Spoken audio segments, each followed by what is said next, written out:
বাংলাদেশের রাজনীতি যেন একটা উত্তাপ, আর সেই উত্তাপ যখন সীমা ছড়ায় তখনই জন্ম নেয় ইতিহাসের সবচেয়ে অদ্ভুত অধ্যায়গুলো।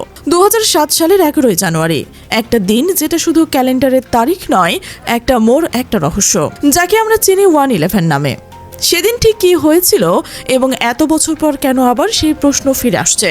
সম্প্রতি সেই সময়ে আলোচিত সামরিক কর্মকর্তা অবসরপ্রাপ্ত লেফটেন্যান্ট জেনারেল মাসুদ উদ্দিন চৌধুরী গ্রেপ্তার পুরনো সেই অধ্যায়ের দরজা আবার খুলে দিয়েছে। প্রশ্নটা তাই আবার সামনে, 1/11-এর আসল ভিকটিম কে ছিল? বিএনপি, আওয়ামী লীগ নাকি পুরো গণতন্ত্র? চলুন এবার ফিরে যায় 2006 সালে। দেশ তখন রাজনৈতিক অস্থিরতায় টকবক করছে।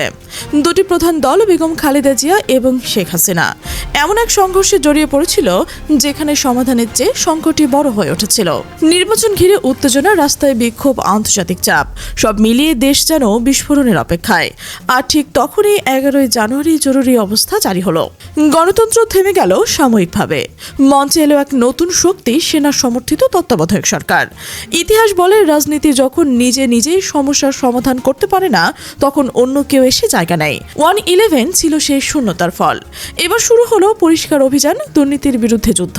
গ্রেপ্তার হতে লাগলো রাজনীতিবিদ, ব্যবসায়ী, আমলা, বেগম খালেদা জিয়া, শেখ হাসিনা, তারেক রহমান, সবই যেন এই অভিযানের অংশ হয়ে গেল। কিন্তু এইখানে গল্পের মোড় ঘুরে যায়, কারণ এই অভিযোগ কি সত্যি শুধু দুর্নীতির বিরুদ্ধে ছিল, নাকি এর পেছনে ছিল আরও বড় কোনো পরিকল্পনা? সেই সময় একটা শব্দ খুব জনপ্রিয় হয়েছিল, -2, অর্থাৎ দুই নেত্রীকে সরিয়ে নতুন রাজনৈতিক বাস্তবতা তৈরি করা। শুনতে যতটা সহজ, বাস্তবে ততটা ছিল না। কারণ রাজনীতি শুধু কাগজে কলমে চলে না, এটা মানুষের আবেগের গাথা। ফলে সেই পরিকল্পনা শুরু হওয়ার আগেই ভেঙে পড়ল। কিন্তু প্রশ্নটা থেকেই যায়, এই পুরো প্রক্রিয়ার সবচেয়ে বেশি চাপ কে সহ্য করছিল? অনেকে মনে করে সেই ধাক্কাটা সবচেয়ে বেশি গিয়েছিল বিএনপির ওপর দিয়ে। নেতৃত্ব সংকট, গ্রেপ্তার, রাজনৈতিক চাপ, সব মিলিয়ে দলটি দীর্ঘ সময়ের জন্য পিছিয়ে পড়ে। অন্যদিকে শেখ হাসিনার গল্পটা ভিন্নভাবে এগোয়। দেশ ছাড়ার পর আবার ফিরে আসা, নির্বাচনে অংশ নেওয়া এবং শেষ পর্যন্ত ক্ষমতায় ফেরা, একটা দাবার খেলায় যেন শেষ মুহূর্তে চেকমেট হয়। তেমনই এক দৃশ্য যেন দেখা যায়। তাহলে খেলা কার পক্ষে গেল? এই প্রশ্নের উত্তর সহজ না। 1/11 অনেকটা রিসেট বাটনের মতো কাজ করছিল, কিন্তু সেই রিসেট সবাইকে সমান সুযোগ দেয়নি। কেউ নতুন করে আবার সুযোগ পেয়েছে, আবার কেউ পেয়েছে দীর্ঘস্থায়ী ক্ষত। এই পুরনো সময়ের পেছনে ছিল দৃশ্যমান কিছু সিদ্ধান্ত, আর ছিল অদৃশ্য অনেক কিছু।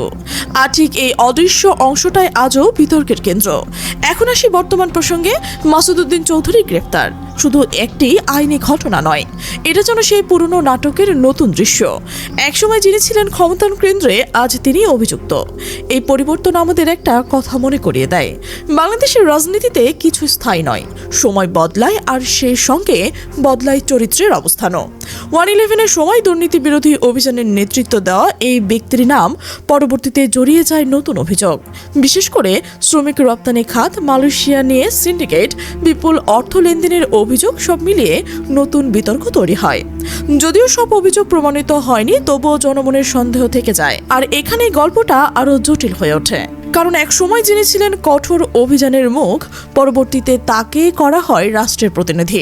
অস্ট্রেলিয়ার হাই কমিশন, তার মেয়াদও বাড়ানো হয় একাধিকবার। তবে প্রশ্ন ওঠে, এটা কি শুধুই প্রশাসনিক সিদ্ধান্ত ছিল, নাকি এর পেছনে ছিল রাজনৈতিক হিসাব?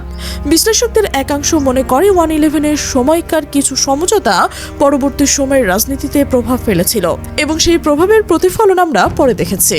কিন্তু নিশ্চিত করে কিছু বলা যায় না, কারণ এই অধ্যায়ে অনেক অংশই এখনো অজানা। আর তাই আজ এত বছর পর একটাই প্রশ্ন ঘুরে ফিরে আসছে, 1/11 এটা কি ছিল গণতন্ত্র রক্ষার চেষ্টা, নাকি গণতন্ত্রের উপর চাপানো এক অদৃশ্য নিয়ন্ত্রণ?